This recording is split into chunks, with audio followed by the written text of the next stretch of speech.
Good morning, Gumshoe crew. It's Dathan Detekktiv once again with my second episode of the Illustrated Investigation series.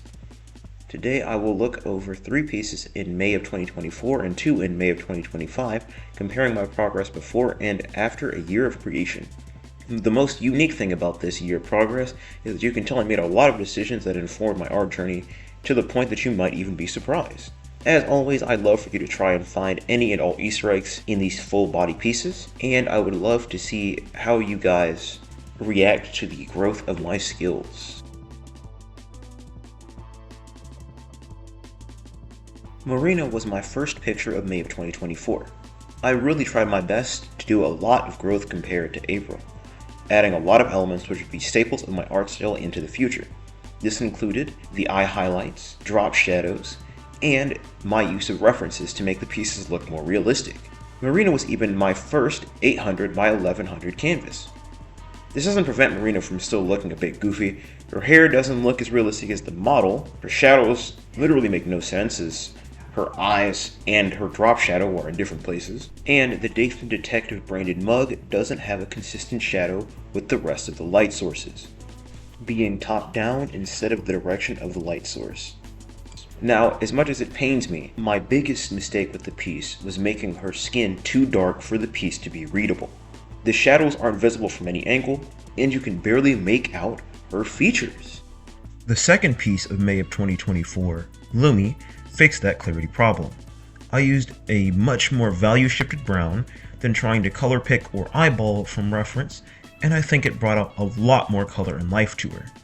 I also had some issues with Lumi's meat and slightly unsure pose, so in my version, the dragon girl is proud of herself, actively flying high. Strangely though, her pose was actually an adaptation of another, but in changing the pose, I made it look far more unnatural. Her hips flared out far more than what would have realistically been allowed by her model.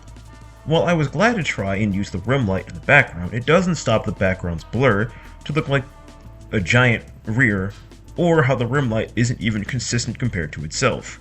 The biggest issue though is the wings. While they may look realistic on the outside, her left arm should be poking out or the pose makes absolutely no sense.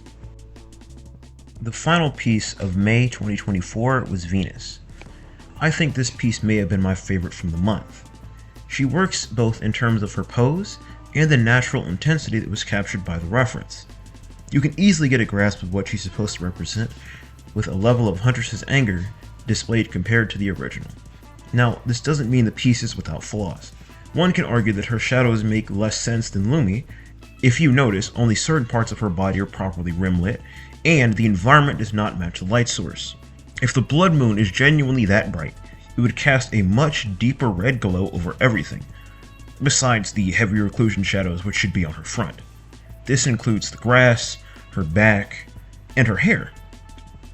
Despite this change, she remains very effective as a character reinterpretation, very literally conveying everything about how aggressive this shadow creature was. For my yearly progress report, I would like to show the 2 pieces that I made in May of 2025. These are Xerxes, an OC created by someone else, and a piece of fan art I made for one of my friend's birthdays. Xerxes is an OC redrawn for the subreddit known as r/arttrade, in which 2 people will trade their respective OCs and draw them in each other's style. I was drawn to Xerxes' intensity, so I decided to draw him for his creator. I actually used the lessons learned from this month in 2024 when constructing Xerxes. Chief among the lessons learned from Marina was making him as readable as possible. While his skin tone was much easier to demonstrate, that's not the actual lesson. Each element of his color scheme was easier to read. You can make out each part of his face, each scar, and even his similarly broken anatomy with that left arm. Even then, you can still determine what he's meant to be doing.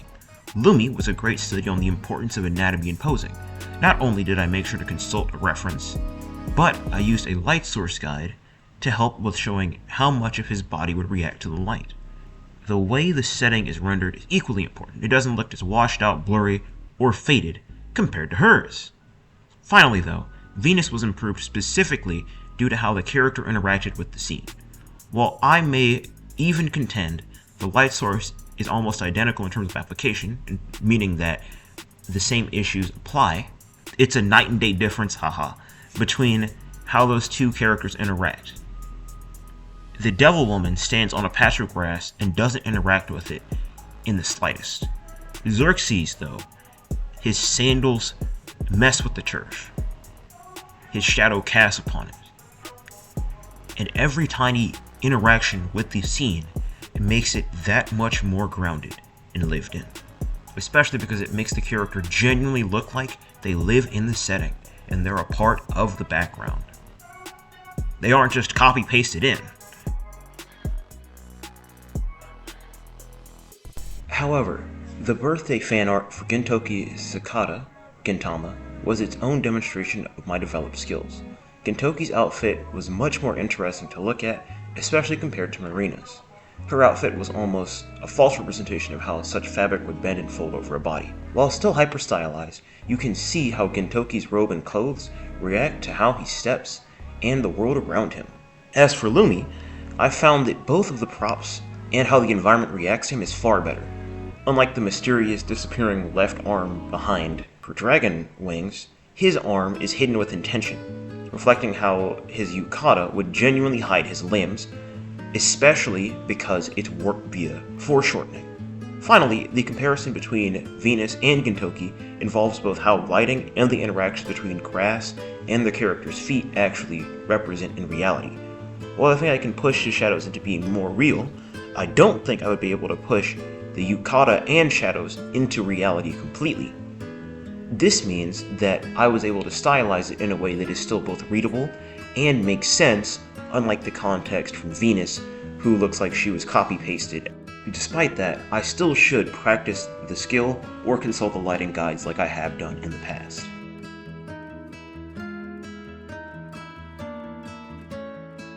Thank you for watching the video. As always, I have a comment of the day, with this one coming from Laserman. Again, he says that the last video was great stuff, and I would like to tell him that he is just as great a supporter, always putting out those comments. While he actually didn't look for any of the Easter eggs, I can say that he probably did watch the video. If he's the only comment for this video though, I'll genuinely make a leaderboard and update it with each person who comments and the number of times. Well, Gumshoe Crew, I implore you to like, comment, and tell me your favorite piece from the episode. Be sure to look out for the Easter eggs, and I wish you all a very happy adventure. Stay curious.